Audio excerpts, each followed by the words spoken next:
Hello everyone, if you are studying IGCSE Computer Science 0478 Paper 1, this video series will help you revise each topic more easily. We'll go through chapters 1 to 6, practice questions like those from the past papers. This will help you understand the types of questions you will see in the exam and how to answer them. These videos are designed to support your learning, build your confidence, and help you to get best grades you can. So let's get started and make your revision count. In this session, we'll be doing past paper questions on key topics such as access levels, anti-malware, authentications, software updates, phishing emails, firewall and proxy servers, and SSL and secure website. So let's get started. Topic 36, security measures. Access levels. Question 494.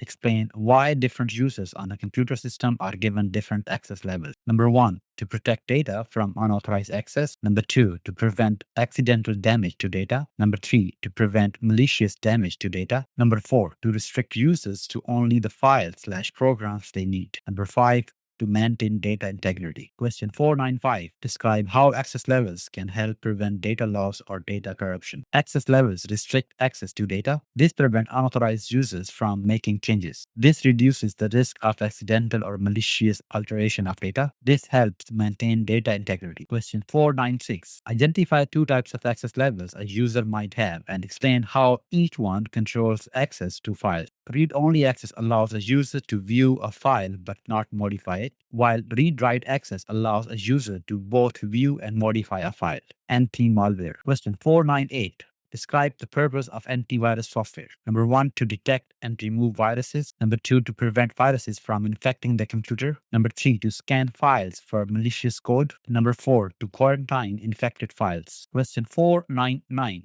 State two ways anti-spyware protects a user's data. Detect spyware, remove spyware, quarantine spyware, schedule regular scans, provide real-time protection, update spyware definitions, alert the user to potential threats, block malicious websites, prevent keylogging, prevent changes to system settings. Question 500. Explain why it is important to keep anti-malware software up to date. Number 1, to protect against new malware threats. Number 2, to fix vulnerabilities in anti-malware software. Number 3, to improve the performance of anti-malware software. Number 4, to ensure compatibility with the operating system. Question 501. Describe one difference between how antivirus and anti-spyware software work. Antivirus software detect and remove malicious code. Anti-spyware software prevents the installation of spyware. Question 502. David has installed antivirus software on his computer. State 3 tasks carried out by antivirus software. Number 1, detect viruses. Number 2, quarantine viruses. Number 3, delete viruses.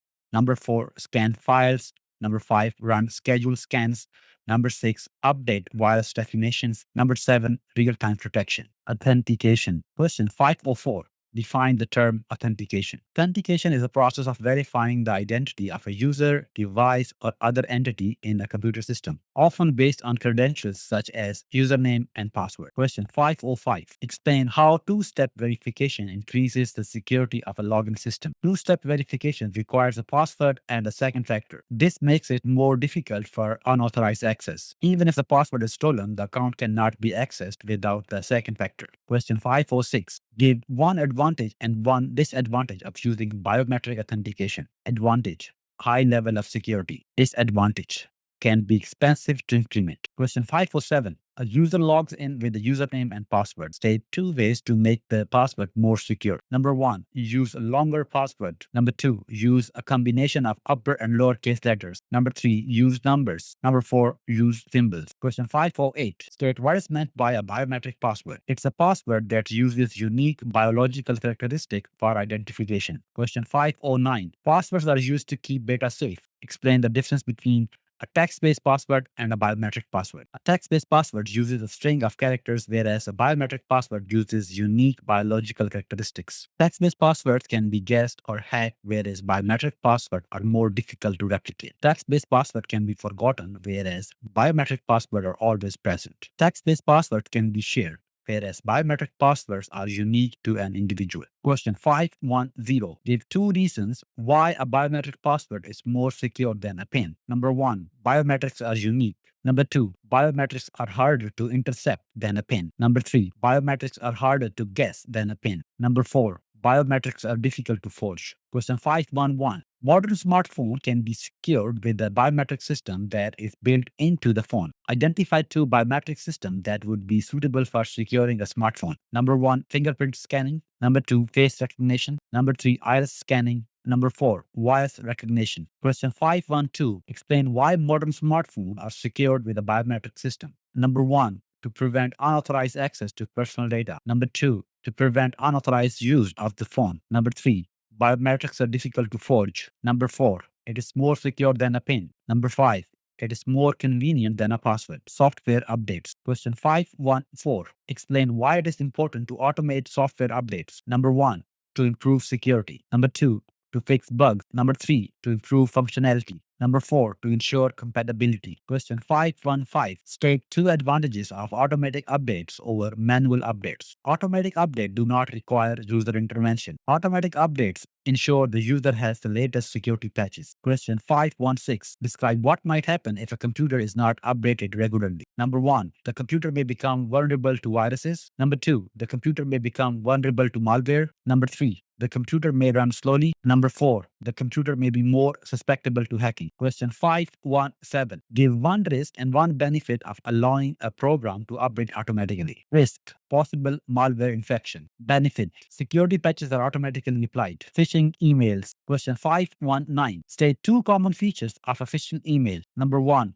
the email contains spelling or grammar mistakes. Number two, the message asks the user to click on a suspicious link or provide personal information. Question 520. Describe how a user could identify a phishing email by examining the content of the message. A phishing email may use urgent or threatening language to pressure the user into acting quickly. 2. It may addresses the user generically, such as dear customer, rather than using their real name. 3. Spelling and grammar mistakes are also common. 4. The email may include suspicious link or ask for sensitive information like passwords, which legitimate companies rarely request via email. Question 521. Describe the steps a user can take to confirm whether an unexpected email is a phishing attempt. Number 1. Check the sender's email address for legitimacy. Number 2. Look for spelling and grammar mistakes in the email body. Number 3. Avoid clicking on links. Instead, hover over them to inspect the actual URL. Number 4. Do not open any attachments unless they are from a trusted source. Contact the company directly using official contact details,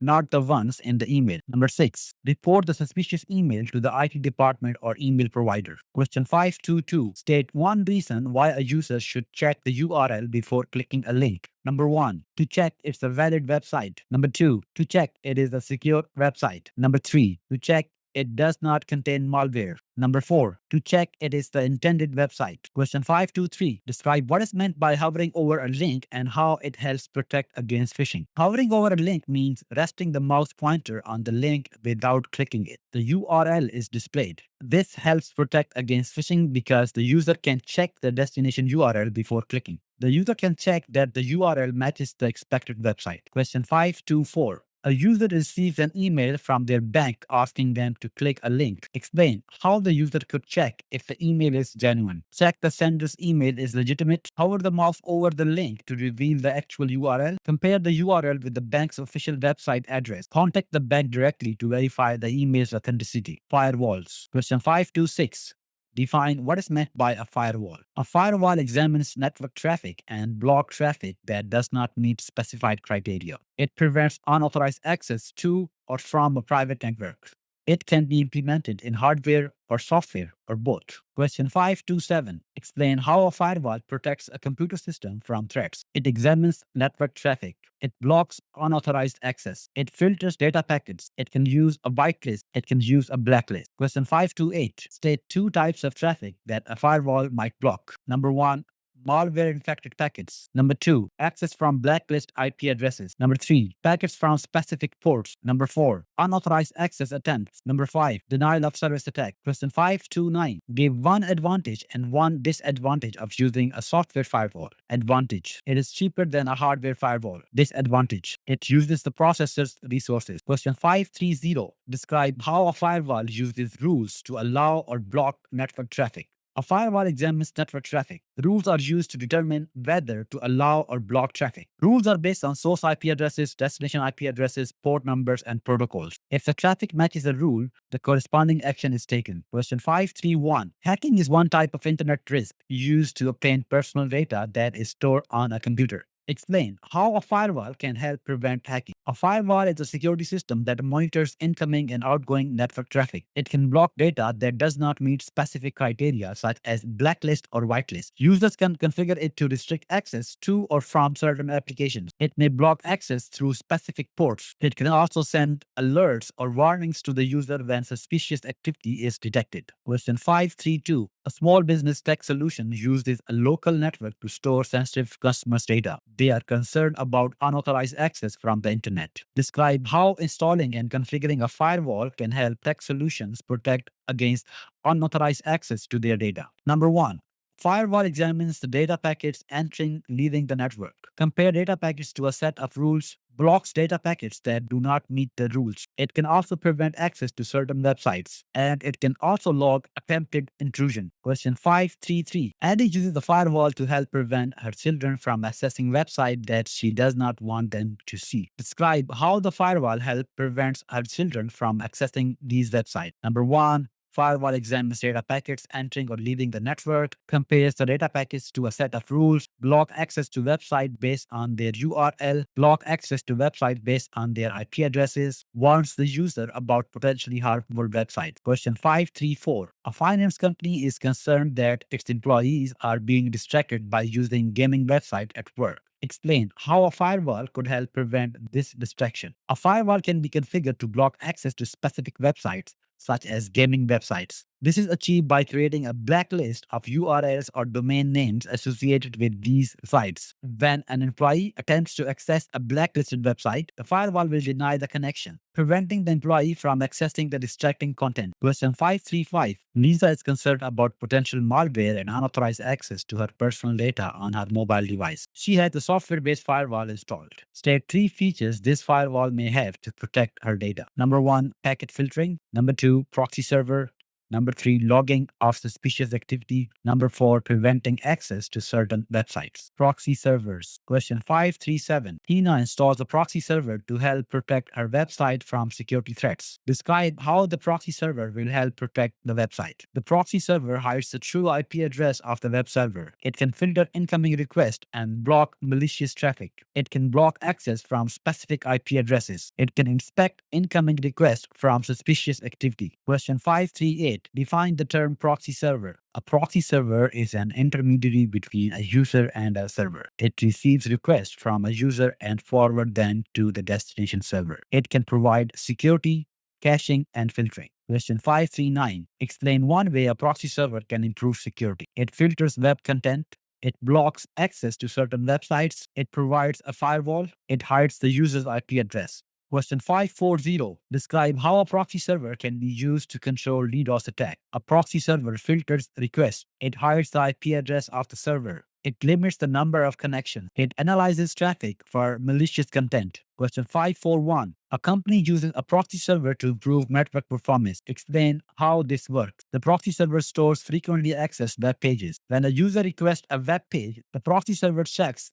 if it has a stored copy. If it does, the proxy server sends the stored copy to the user instead of connecting to the web server. This reduces network traffic and speeds up access to web pages. Question 542. The music company is concerned about the security of its website. The company uses a proxy server as a part of its security system. Describe the role of a proxy server in the security system. A proxy server can help prevent DDoS attack by acting as an intermediary between the website server and the internet. It masks the actual server's IP address, making it harder for attackers to target the server directly. The proxy server can also filter incoming traffic, identifying and blocking suspicious requests that are characteristic of DDoS attack, such as flood of requests from single IP address or requests with unusual patterns. By absorbing and mitigating the attack traffic, the proxy server protects the website server from being overwhelmed and keeps the website online for legitimate users. Privacy settings. Question 544. State the purpose of privacy settings on social media platform. Number 1, to control who can see your profile or posts. Number 2, to control who can contact you. Number 3, to prevent unwanted friend requests. Number 4, to prevent your data being shared with third parties. Question 545. Give 2 examples of what can be controlled using privacy settings. Number 1, who can see your post. Number 2, who can send you friend requests. Number 3, who can see your friend list. Number 4, who can tag you in post. Question 546. Explain how changing privacy settings can reduce the risk of identity theft. Privacy settings control who can see personal information. Limiting access to personal details reduces the information available to potential identity thieves. This makes it more difficult for them to gather enough data to impersonate someone. Strong privacy settings prevent unauthorized access to sensitive data. Question 547. Describe one risk of not adjusting default privacy settings on a new account. Personal information may be visible to everyone. Location may be tracked. Identity theft may occur. Malware may be installed. Secure socket layer, SSL security protocol. Question 549. What is the purpose of SSL in online communication? To encrypt data transmitted across a network, to provide authentication of the server to the client, to ensure data integrity during transmission, to prevent eavesdropping and tampering. Question 550. Explain how SSL helps protect data sent between a web browser and a web server. SSL encrypts the data before transmission. SSL uses certificates to authenticate the server. SSL prevents eavesdropping. SSL ensures data integrity. Question 551. How can a user tell if a website is using SSL? The URL begins with HTTPS. A padlock icon is displayed in the web browser. A security certificate is visible. The domain name is clearly displayed. Question 552. Describe what happens during the SSL handshake. The client sends a request to the server. The server responds with its digital certificate. The client authenticates the certificate. The client sends a symmetric key encrypted with the server's public key. The server decrypts the symmetric key using its private key. Secure communication begins using symmetric key. Question 553. A user is about to make an online payment. State 2 reasons they should check for SSL before proceeding. To encrypt the data being transmitted. Number 2, to verify the website's identity. Question 554. State the name of the updated version of SSL protocol. So that is TLS. Question 555. Explain how the SSL protocol secures the data for transmission. SSL uses encryption to scramble data. SSL uses certificates to verify the identity of the server. SSL uses a handshake to establish a secure connection. Question 556. Describe how an SSL connection is established. The client requests a secure connection to the server. The server sends its public key to the client. The client generates a symmetric key, encrypts it using the server's public key, and send the encrypted symmetric key to the server. The server decrypts the symmetric key using its private key. The client and server use symmetric key to encrypt all further communication. Question 557. An art gallery has a website that is used to display and sell art. The gallery uses secure socket layer SSL to provide a secure connection when selling art. Describe the process of SSL and how it provides a secure connection. The user enters the website address in the browser. The browser requests the website from the web server. The web server sends a copy of its SSL certificate to the browser. The browser checks the certificate is valid. The browser sends the session key encrypted with the public key. The web server decrypts the session key using its private key. The web server and browser encrypt all transmitted data using the session key. Question 558. Ian has a website that uses secure socket layer SSL protocol to make sure the data is kept secure during the transmission. Give 2 ways that a user could check that a website uses the SSL protocol. Check the URL begins with HTTPS. Check for a padlock symbol in the browser's address bar. Secure websites. Question 560. Gives 2 ways that a user can identify if a website uses secure data transmission. Number 1, URL begins with HTTPS. Number 2, padlock symbol in the address bar. Number 3, check the certificate is valid. Question 561. Addie is teaching her children about online safety. Give 2 ways her children can identify if a website is using a secure connection, HTTPS. Look for a padlock symbol in the address bar. Check that the URL begins with HTTPS. Check for a valid and up-to-date security certificate. Look for a privacy policy displayed on the website.